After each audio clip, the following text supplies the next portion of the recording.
নমস্কার বন্ধুরা, Mamata kitchen with village ফুডে সবাইকে জানাই স্বাগত। আজ আমি বানাবো দেশি মুরগির ডিমের ঝোল। তো এখানে আমি ডিমটা ধুয়ে নেব। তো এগুলো কিন্তু জোড়া কুসুমের ডিম। তো আমি এখন ডিমটা সিদ্ধ করে নেব নুন দিয়ে। তো ডিম সিদ্ধ করে নেওয়ার পর আলুটাও একইভাবে সিদ্ধ করে নেব। এখন একটা মশলা বানিয়ে নেবো, কাঁচা লঙ্কা আর পেঁয়াজ। তো তারপর কড়াইতে নুন আর হলুদ দিয়ে ডিমগুলো ভেজে তুলে নেব। ওই তেলে দিয়ে দেবো গোটা গরম মশলা, দারচিনি, লবঙ্গ, এলাচ আর জিরে। একটু মশলাটা কষিয়ে নিয়ে দিয়ে দেবো পেঁয়াজ বাটা, কাঁচা লঙ্কা, তারপর দেবো আদা রসুন বাটা। আদা রসুনটা কষিয়ে নিয়ে দিয়ে দেবো টমেটো পেস্ট, আর দেবো 1 চামচ জিরে গুঁড়ো, ধনে গুঁড়ো, লঙ্কা গুঁড়ো, কাশ্মীরি, আর দেবো হলুদ আর পরিমাণ মতো লবণ দিয়ে ভালো করে কষিয়ে নেবো ডিম আলু।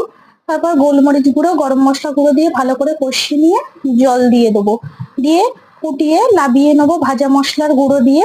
তো রেডি দেশি মুরগির ডিমের ঝোল। তো রেসিপিটা ভালো লাগলে লাইক, কমেন্ট, শেয়ার ও সাবস্ক্রাইব করে আমার পাশে থাকবে।